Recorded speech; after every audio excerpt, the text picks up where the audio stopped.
de la ANDE marcharon por el centro de Asunción para exigir al gobierno que se mejore en el presupuesto general para el próximo año. Aseguran que la falta de inversión traerá un verano con muchos cortes de energía. De acuerdo a los sindicalistas, la ANDE atraviesa por una situación caótica por la falta de inversión en insumos y equipos. También reclaman la desprecarización laboral de varios de sus compañeros. Aseguran que este verano no será diferente en cuanto a los cortes frecuentes del suministro de energía que sufren los consumidores en este periodo del año. Incluso podría aumentar.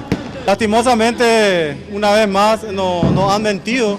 El viernes teníamos el compromiso del ministro López Moreira que nos iban a dar una respuesta, no se dio la respuesta y es por eso que estamos reanudando las movilizaciones del día de hoy. Exigimos un presupuesto digno para la ANDE, exigimos vacancia para nuestros compañeros contratados, tenemos cerca de 1000 compañeros contratados en una situación muy precaria y también estamos exigiendo una reparación histórica porque el sueldo mínimo de la ANDE hoy en día ronda los 1.900.000 guaraníes, sin embargo el sueldo oficial del Estado que hace poco tuvo también un incremento, está por más de 2 millones de guaraníes.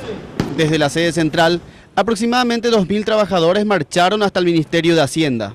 Bueno, realmente hay un recorte importante de 116.000 millones de guaraníes, recorte al presupuesto original enviado por ANDE, un acuerdo que se había llegado con la patronal y lastimosamente Hacienda recortó ese presupuesto y fue lo que finalmente la bicameral determinó.